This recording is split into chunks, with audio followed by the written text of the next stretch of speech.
O tema é a vida eterna e o castigo eterno.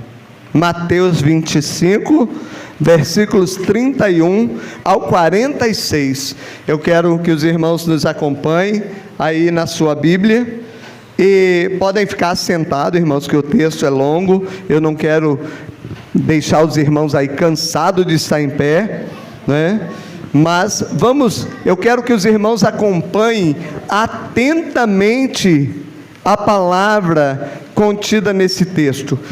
Todo esse texto foi dito pelo próprio Cristo. Todo o texto que nós vamos ler. Eu disse aqui outro dia que na minha Bíblia, o que Jesus falou está escrito em vermelho, né? E eu creio que alguém mais tem a Bíblia que esteja escrito em vermelho aí aquilo que Jesus falou, né? Na minha Bíblia, nesta Bíblia aqui, na outra não, ou nas outras não, mas nessa aqui está escrito em vermelho o que Jesus falou. Então, todo esse texto está escrito em vermelho, porque todo esse texto é Jesus ensinando, é Jesus falando. Eu digo sempre na igreja que se nós colocarmos em prática os 4 evangelhos, nós seremos os melhores cristãos. Não precisamos de mais nada, mas nós vamos colocar em prática os 4 evangelhos, que nos traz um ensinamento maravilhoso. Sem dúvida, nós lemos, nós pregamos, nós aprendemos em toda a Bíblia, mas eu estou dizendo, se nós pegarmos os 4 evangelhos, ou o que está contido nos 4 evangelhos, os ensinamentos que estão contidos nestes evangelhos, e colocar em prática nas nossas vidas, seremos os melhores cristãos. Seremos os crentes mais avivados, seremos os crentes mais felizes, porque ser crente feliz, irmão, não é ser crente cheio de dinheiro, de carro importado. Ser crente feliz é ser crente obediente. É isso que nos faz ser feliz, é nós obedecermos a palavra de Deus, porque ela é a nossa regra de conduta e fé, e obedecendo a palavra de Deus, nós sabemos que estamos fazendo a vontade dEle, e foi Ele quem nos escolheu, foi Ele quem nos chamou para estar junto dEle, amém? Mateus capítulo 25, do versículo 31 ao 46, os irmãos podem acompanhar, assentados aí. Quando o Filho do Homem vier em sua glória, e todos os santos anjos com ele, então se assentará no trono da sua glória. Todas as nações se reunirão diante dele, e ele apartará uns dos outros, como o pastor aparta dos bodes as ovelhas. Ele porá as ovelhas à sua direita e os bodes à sua esquerda. Então dirá o rei aos que estiverem à sua direita: vinde, bendito de meu Pai, possuí por herança o reino que vos está preparado desde a fundação do mundo. Pois tive fome e me deste de comer, tive sede e me deste de beber, era forasteiros e me hospedastes, estava nu e me vestiste, estive enfermo e me visitastes, preso e foste ver-me.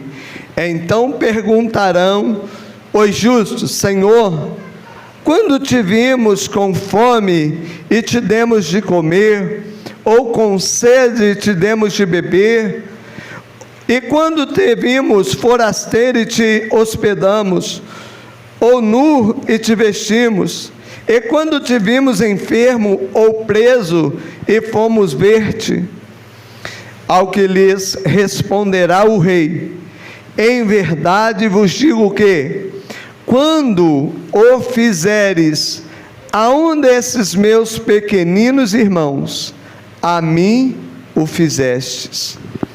Então dirá também aos que estiverem à sua esquerda: apartai-vos de mim, malditos, para o fogo eterno, preparado para o diabo e seus anjos. Pois tive fome, e não me destes de comer, tive sede, e não me destes de beber, fui forasteiro, e não me recolhestes, estive nu, e não me vestistes, enfermo e preso, e não me visitastes. Então eles também lhes responderão: Senhor, quando te vimos com fome, ou com sede, ou estrangeiro, ou nu, ou enfermo, ou preso, e não te servimos? Então lhes responderá: em verdade vos digo que todas as vezes que o deixaste de fazer a um desses pequeninos, foi a mim que o deixastes de fazer. E irão estes para o castigo eterno, mas os justos para a vida eterna. Amém? Acho que esse texto não precisamos nem de esclarecer alguma coisa sobre esse texto. Por quê? Porque ele é muito claro ao nosso entendimento. Jesus ensina de uma forma simples e objetiva, e traz ao povo um ensinamento maravilhoso, um ensinamento transformador. Talvez alguém olhe a este ensinamento de Jesus, que na maioria das vezes é um ensinamento figurado ou por parábola. Jesus ensina de uma forma contundente e objetiva. Jesus ensina de uma forma poderosa e transformadora. Por quê? Porque Jesus nos leva a entender o que Ele está nos ensinando. Uma coisa que nós precisamos buscar, irmãos, é entender aquilo que nós lemos, aquilo que nós ouvimos da parte de Deus, aquilo que nós lemos da parte de Deus. Nós precisamos buscar entendimento, não pode ficar vagando, não pode ser algo que chega aos nossos ouvidos e nós não temos noção do que quer dizer isso. Precisamos entender. Por isso que eu valorizo muito o ensinamento de Jesus. Por quê? Porque o ensinamento de Jesus é simples e objetivo. Jesus fala aqui de um julgamento, de um juízo. A Bíblia diz que todos comparecerão ante o tribunal de Cristo. Não tem velho e nem novo, não tem preto e nem branco, não tem nada ou ninguém que possa escapar da presença de Deus. Ou seja, todos nós, independente de sermos a igreja de Cristo ou não, todos passarão pelo tribunal, todos passarão pelo juízo. Eu disse aqui outro dia sobre obras. As obras falam a nosso respeito. Quem somos se manifesta naquilo que nós vivemos e não naquilo que nós dizemos. As obras falam por nós, as nossas atitudes falam por nós, quem somos, para onde vamos. Por quê? Porque somos inteligentes. A Bíblia nos adverte, nos ensina e nos indica o procedimento que nos conduz a um determinado lugar, a atitude que nos conduz a um determinado lugar. A Bíblia nos ensina isso. A Bíblia diz que nós podemos ser salvos sem galardão. Por quê? Porque as nossas obras não condizem com as nossas palavras, com a nossa fé. Mas a Bíblia diz que fé sem obras é morta, e nós precisamos ter obras de fé. A nossa fé se manifesta nas nossas atitudes, nas nossas obras, naquilo que nós fazemos. Isso é um ensinamento simples. Tiago falou sobre isso. Por quê? Porque ele aprendeu de Jesus. e ele aprendeu a ensinar simplesmente, ele aprendeu a mostrar a verdade de uma forma simples e inteligente. E Tiago fala sobre isso. Fé sem obras é morta. Não adianta eu dizer que eu posso pela fé mudar o rumo da história, transportar os montes. Eu preciso ter obra que manifeste essa fé. Eu preciso vivenciar essa fé. Não adianta eu dizer que sou o crente, que sou o pregador, que sou o pastor, que sou, enfim. Não adianta, por quê? Porque estar aqui no púlpito não muda em nada, ou não acrescenta em nada na minha vida, do que você que está sentado aí, para a salvação. Não, ao contrário, a Bíblia diz que Deus requer mais de mim do que de você. Por quê? Porque Ele tem me colocado para ensinar, e quem ensina tem responsabilidades maiores. Então precisamos de ser o quê? Exemplo. A Bíblia diz que nós precisamos ser exemplo, ser espelho. Mas toda a igreja, como igreja de Cristo, a Bíblia diz que a glória de Deus precisa refletir em nós como espelho. Acho que é uma coisa que todos nós conhecemos. Tem um mosquito me incomodando, ele posa na cabeça, faz cócega, não tem cabelo para proteger, e de vez em quando aproxima da boca. Eu tenho que tirar, porque senão ele vai acabar entrando em lugar que não deve, vai complicar a situação, ele está sem freio, né? Então todos nós precisamos de quê? De nos preocupar com o quê? Com a glória de Deus na nossa vida. O que eu estou refletindo do meu Deus? É caso para nós pensarmos, é reflexão. Eu gosto disso, é reflexão. Nós precisamos pensar em nós, na nossa responsabilidade. Às vezes eu estou muito preocupado com o mundo, mas estou deixando de viver a igreja. Eu preciso ser realmente a igreja, para que o mundo veja que há uma grande diferença entre os que servem a Deus e os que não servem. Então eu preciso refletir a glória de Deus. Eu preciso preocupar com as almas, sim. E como eu preocupo com as almas? Vivendo a transformação que o Evangelho produz na minha vida, na vida da igreja. A igreja precisa viver essa transformação. Não adianta nós falarmos de transformação.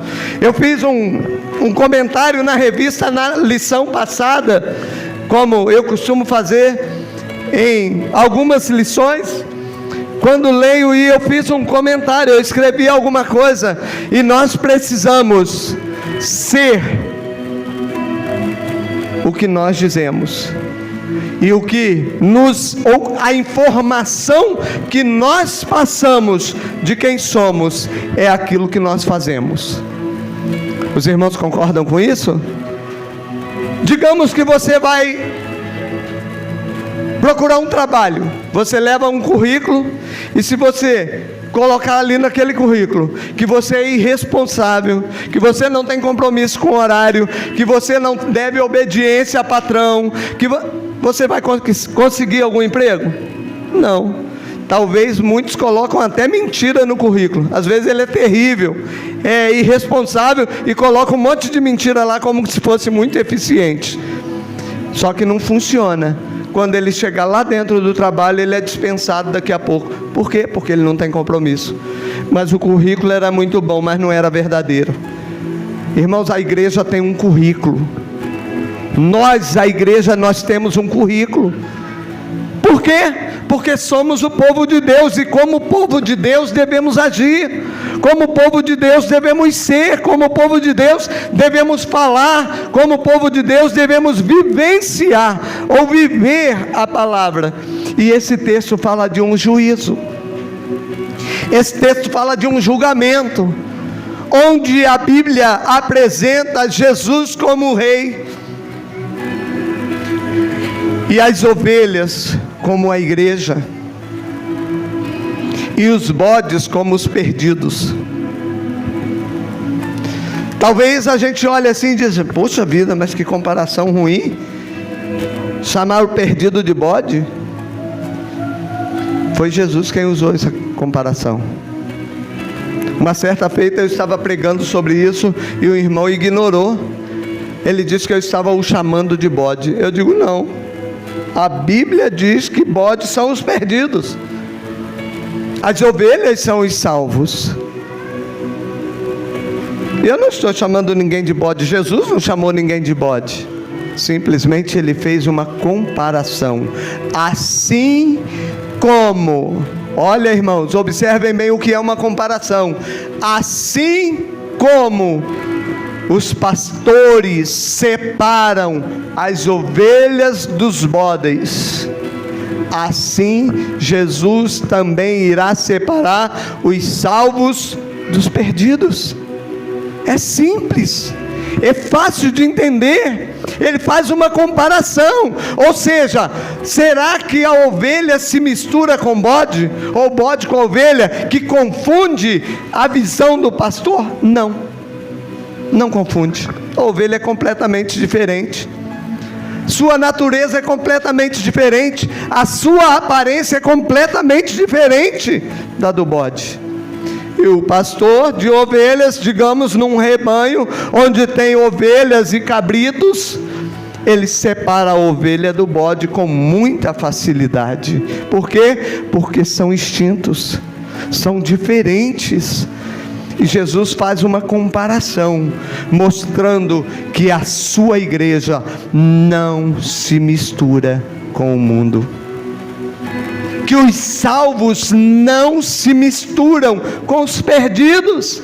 Existe uma diferença, são instintos, são fáceis de separar. E Jesus fala nesse texto desse assunto, onde apresenta um julgamento e uma separação, onde existe duas direções, uma para os salvos e uma para os perdidos. E Jesus faz um relato comparativo do que um salvo produz, do que um salvo produz, do que a igreja produz. E Jesus faz um relato, dizendo assim: então dirá o rei aos que estiverem à sua direita: vinde benditos de meu Pai, possuir por herança o reino que vos está preparado desde a fundação do mundo.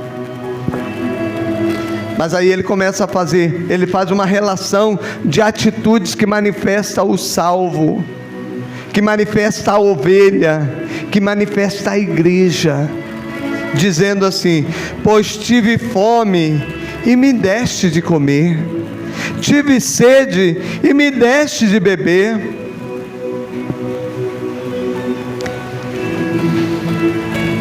era forasteiro e me hospedastes, estava nu e me vestiste, estive enfermo e me visitaste, preso e foste ver-me. E simplesmente os justos dirão: Senhor, quando te vimos nessa situação? Aí Jesus apresenta a atitude da igreja. Ele apresenta quem é a igreja, como vive a igreja. Jesus fala de comunhão, Jesus fala de sentimento, Jesus fala de proporção, Jesus fala de obediência à sua palavra. Por quê?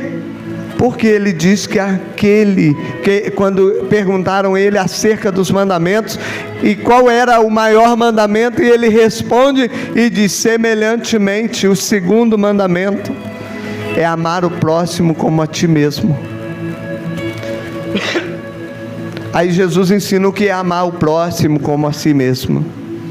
E eles respondem: Senhor, quando te vimos nessa situação, ou com fome, ou com sede, ou como estrangeiro te hospedamos, ou preso e te vimos, ou doente te visitamos?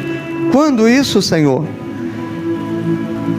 Porque os discípulos, nesse texto, Jesus estava dizendo, os justos iriam perguntar justamente assim. Por quê? Porque Jesus estava falando de algo comparativo. E ele agora diz assim: quando fizestes a um dos meus pequeninos irmãos, a mim fizeste. Os irmãos entenderam o que Jesus falou? Tem muita gente querendo fazer muita coisa e na maioria das vezes ele quer fazer alguma coisa para que ele apareça na mídia, que ele esteja no status, que ele seja reconhecido, e ele quer estar lá no mural, apresentar. Irmãos, Jesus ensina que quando a tua mão direita oferecer, que a esquerda não veja. Por quê? Porque quem agia dessa forma, querendo estar lá no mural, mostrando o que ele fazia, eram os fariseus. E um deles sobe ao templo, junto com ele um publicano. E ele sobe: eu não sou como este publicano, pecador. Eu dou o dízimo da hortelã e do cominho. Eu oro na praça. Ele parava na esquina. Os fariseus tinham o hábito de parar na esquina, bater no peito para ser visto pela multidão, e orar e expressar palavras atraentes, chamativas, que mostrasse para o povo quem ele era. Ele estava se exaltando e mostrando quem ele era. Já o publicano, ao contrário disso, diz: Senhor, tem misericórdia de mim que sou pecador. E a Bíblia diz que quem desce justificado do seu pecado é o publicano e não o fariseu. Tem muita gente hoje querendo estar no mural, no pedestal, querendo estar nos lugares mais altos para ser visto. A igreja de Cristo precisa ser vista pelas suas atitudes. Nós não precisamos colocar brilho, né? Como usa muito, né? Não estou criticando as mulheres aí que usam aí roupa de gala, né? Em festa de gala, e colocam uma roupa cheia de brilho, não. Mas existem muitas pessoas, podem ver o vestido da noiva, cheio de brilho. Por quê? Porque a noiva é o centro das atenções naquele dia. O noivo só acompanha a noiva, porque o centro das atenções é a noiva. Você pode até questionar e não concordar com isso, mas o noivo, ele só acompanha a noiva. O centro das atenções no dia do casamento é a noiva. E com um vestido cheio de pérolas, cheio de brilho, né? Ela chama a atenção por onde ela passa. Tem gente que quer se vestir assim, quer viver assim. Ele, falta pouco, transformar-se num vagalume para ser visto. Irmãos, não sejamos um homem de lata, com brilho aparente, mas que o nosso brilho venha refletir de dentro do nosso coração. Que nós sejamos verdadeiros cristãos, que nós sejamos a verdadeira igreja, que nós sejamos a ovelha que não se mistura com o bode, que o pastor separa facilmente, porque tem atitude diferente, tem cheiro diferente, o temperamento é completamente oposto. Então nós vamos avaliando quem nós estamos refletindo com as nossas atitudes. Nós avaliamos isso, é reflexão. Nós vamos refletindo, e eu começo a ler a Bíblia e eu começo a perguntar: Senhor, qual é a posição que eu estou? Como eu estou sendo visto? Não é por mim, não. Eu preciso ser visto por aquela grande nuvem de testemunha que a Bíblia diz que nós estamos cercados. Talvez eu estou preocupado em ser visto por mim. Não, eu sou isso, eu faço aquilo, e eu estou abalizando a minha vida no que eu acho. Irmãos, a Bíblia diz que nós estamos cercados de uma grande nuvem de testemunha, e o que eles acham, o que eles têm visto na minha vida, na vida da igreja, o que nós temos passado para o mundo, nosso temperamento, nosso procedimento, nossas atitudes, o cheiro da glória de Deus precisa se manifestar na vida da igreja, porque nós vamos passar por um tribunal, nós vamos passar por um julgamento, e naquele dia receberemos: vinde a mim, benditos de meu Pai, possuir por herança o reino que vos está preparado desde a fundação do mundo.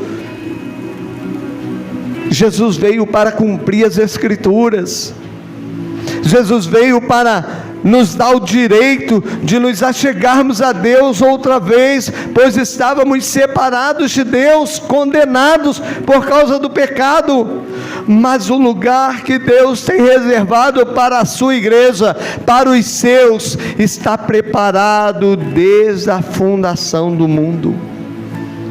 O Senhor já preparou para a igreja, o Senhor já preparou para mim e para você um lugar onde é eterno, onde há gozo eterno, onde a alegria é eterna, onde não passa o prazer de adorar a Deus.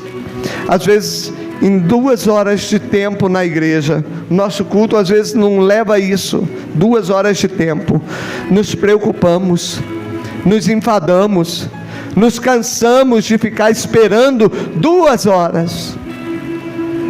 Mas tem gente que coloca um filme de 2h30 e não sai dali, nem para ir no banheiro. Ele assiste ele do princípio ao fim, ele não perde uma cena. Eu já sou o contrário, eu não consigo ficar parado vendo filme, ou melhor, nem vendo televisão de qualquer jeito, porque na maioria das vezes eu durmo. Começo a ver televisão, eu durmo. Por quê? Porque não está me atraindo em nada, não está me chamando a atenção em nada, não tem valor que me faça ficar ali, estagnado diante.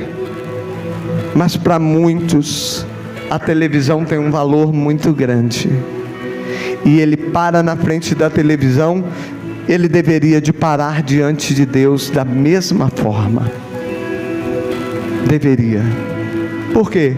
Porque nada incomoda ele, nem um mosquito igual esse está me incomodando aqui, incomoda ele.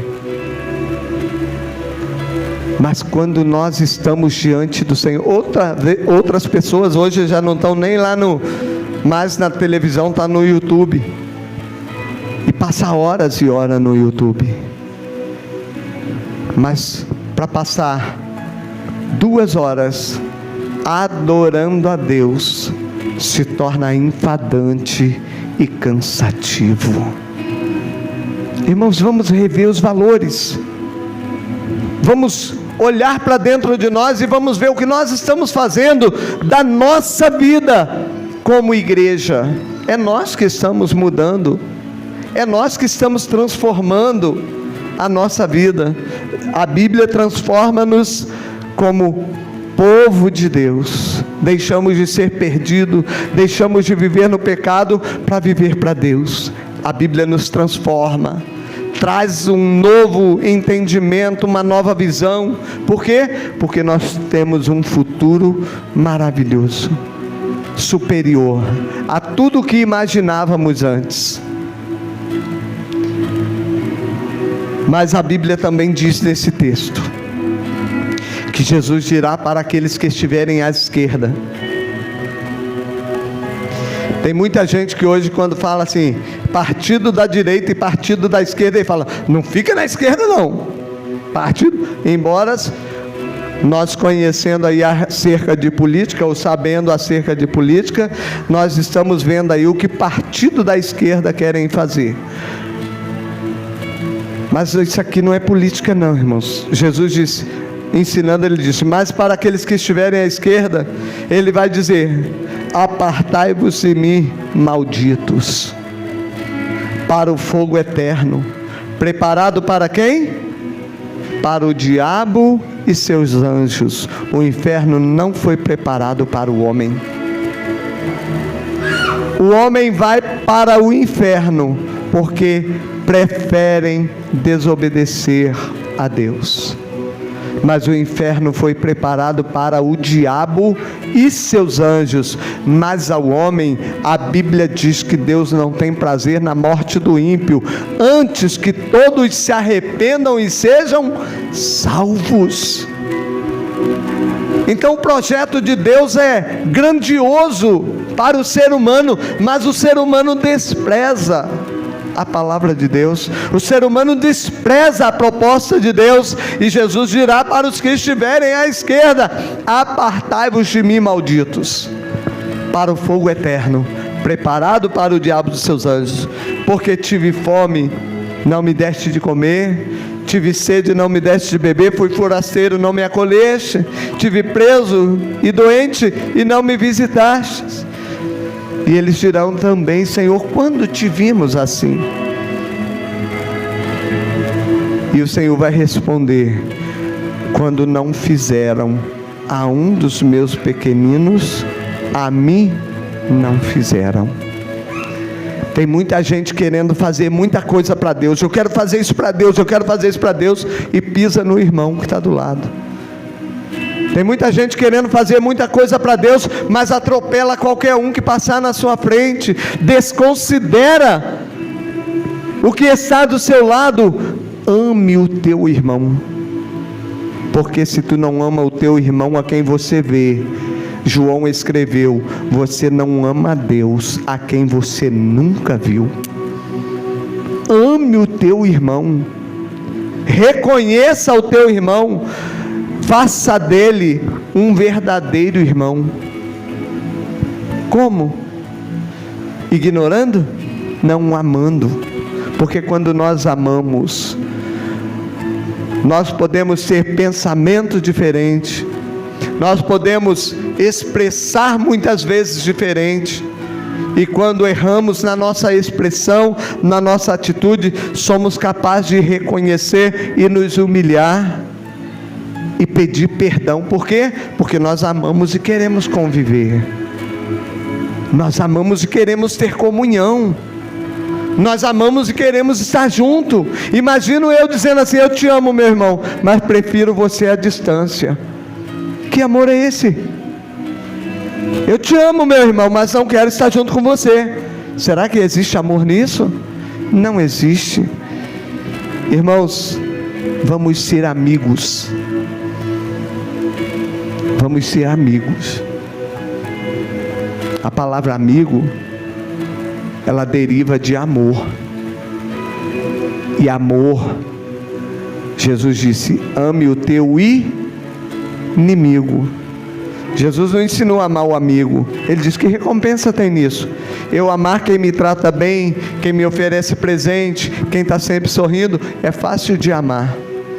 E aquele que me ignora, aquele que me trata com, como diz o outro, com casca e tudo, esse é mais difícil de amar. E aquele que diz que não quer nem me ver, que me odeia, Jesus diz que a esse eu preciso amar. Porque é amando este, é amando o inimigo. Não é o diabo não, irmãos. O diabo é inimigo das nossas almas. É amando o nosso inimigo que nós vamos manifestar a igreja que o Senhor Jesus veio preparar para si. Um povo seu, especial, zeloso e de boas obras. É esse o povo que Deus veio preparar para si. É esse o povo que é chamado hoje de igreja. Somos a igreja de Cristo. Ame o teu irmão, manifeste o amor de Deus, que o teu rosto venha refletir a glória de Deus. Não viva ou não fale somente aquilo que você é, viva aquilo que você fala. Vivamos a igreja que o Senhor Jesus veio preparar para si. Vivamos a igreja que sabe que um dia vamos nos deparar com o Senhor, que vamos prestar conta ao nosso Deus. Vamos viver como essa igreja.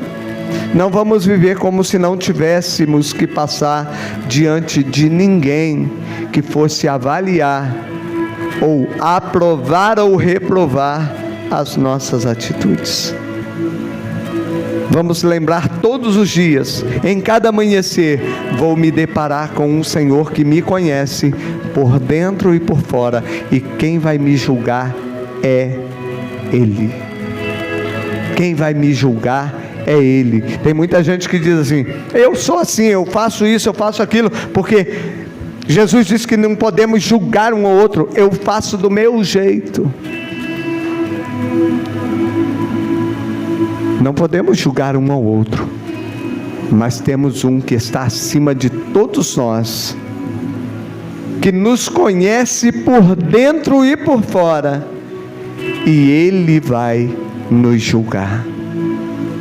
De que lado o Senhor vai nos colocar? É o rei quem vai separar, não é o pastor, não é o bispo, não é o dirigente, não é o irmão A ou B que vai separar, é o rei que vai separar os justos para a direita e os perdidos para a esquerda.